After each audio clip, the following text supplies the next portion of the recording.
Hey there, Ladysmith area and friends. My name is Tiffany from Ladysmith Parks Recreation and Culture, and I'd just like to thank you for joining me for another session on walking and running drills and skills. Today's focus will be downhill running technique, and in today's adventure we'll be exploring a few different types of terrain. So I hope that you are able to get a few tips from today's session to help develop your downhill confidence. I'm currently hiding under this beautiful tree because it's a little wet today, so we'll be getting wet, we'll be having fun, but we can never hide from the elements if we want to develop our running skills. So we're gonna go get warmed up. We'll see you out there. Welcome to our first hill. We're going to start on pavement here, and just wanted to show you an image of our first hill. It's quite a steep grade, and in this segment we're just going to focus on posture, which is a theme in all of these sessions. But we're trying to maintain a perpendicular posture to the slope. So you can see here in this still image, everything, ears, shoulders, ribcage, hips, all stacked and perpendicular to the pavement. To help you avoid injury on a descent is to focus on that center of gravity. Having too much forward or back lean can really cause injury. On this one here, you can see that I might actually take a nosedive with that forward lean. And coming up here in this next one, it's quite hard to illustrate, but with too much backward lean, can really do some damage to the knees and the quadriceps. So it's really important to try to find that center of gravity and to really maintain control in that stride length. So having said that, one of the keys to efficient downhill running is to stay in control. And that can depend on your stride length.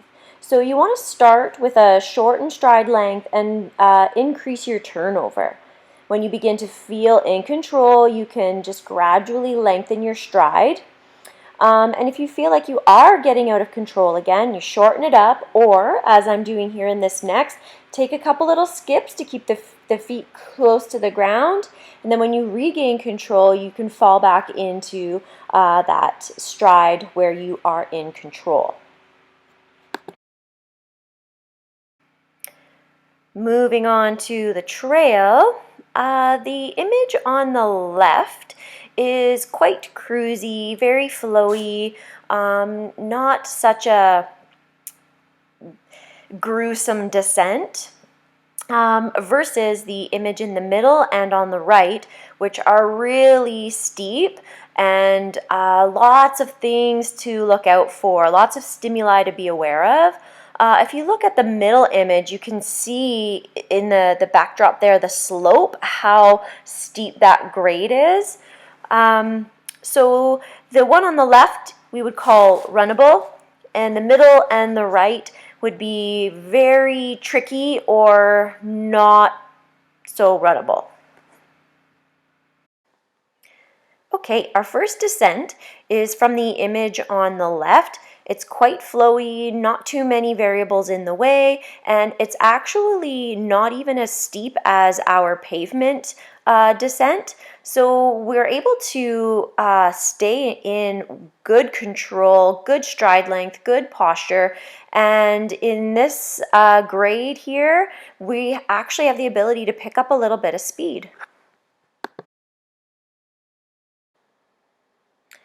Okay, we're coming into our more technical descents, where we're not running so linear anymore, a little bit more agility, a little bit more lateral movement. And in this footwork here, we're really working on trying to pick up the heels and keep our toes sort of pointing downwards so we can still land in our front foot, as well as scanning what's coming up in front of us to really pick appropriate lines for our abilities. Okay, we'll do a few in real time here. You can see my arms are kind of flailing. That just helps with balance and stability. I'm still trying to pick up my heels. I'm trying to read the lines. Sometimes you'll see I run like a bit like a gorilla where I take wider leaps, a little bit more lateral movement. Really trying to maintain posture perpendicular to the grade of the descent. This part's really steep here, so I'm just trying to make sure that I breathe. A little shorter strides. A little guest appearance with Mr. Finnegan.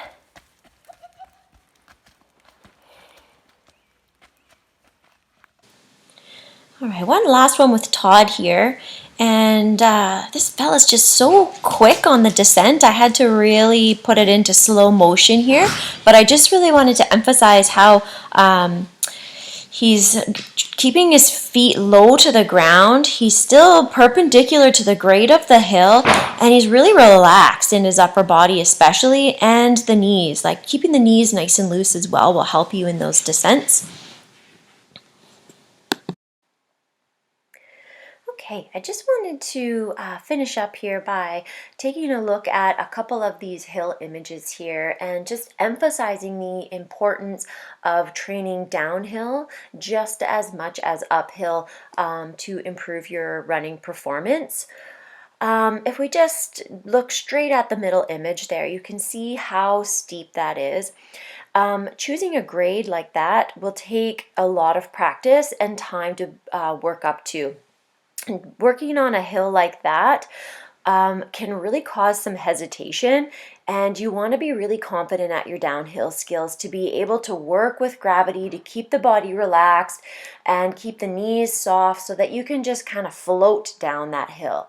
But to get into a grade like that, like I said, it's going to take practice. So I suggest starting on something very gradual, something that's fairly clear of any rocks or roots, and something that you can just kind of get used to where your center of gravity lies and how much forward lean or backward lean that you can play with until you start to feel like you lose control, as well as playing with your stride length, really keeping it short to start so that you can really maintain control, and then begin to open it up just enough that you can maybe pick up a little bit of speed, but without getting that big heel strike in there, which will give you that braking motion. So we want to be able to find that fine line of posture and stride length to maintain control.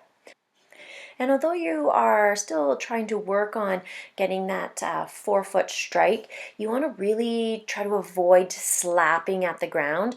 That might indicate some weaknesses in the ankles or the shin area. You want to make sure that those stabilizers in that lower part of the limb are really strong as well. So you may need to, if you find you are slapping the ground, you may need to work on some strength exercises.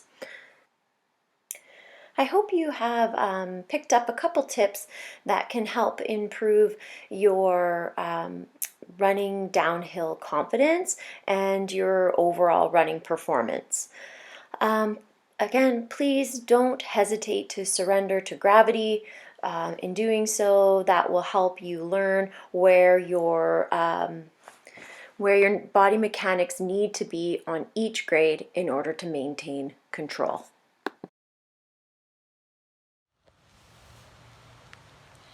Okay, friends, that is a wrap. That concludes our session of running skills for downhills. I'd like to thank you so much for joining us for another wet session. We'll see you again soon.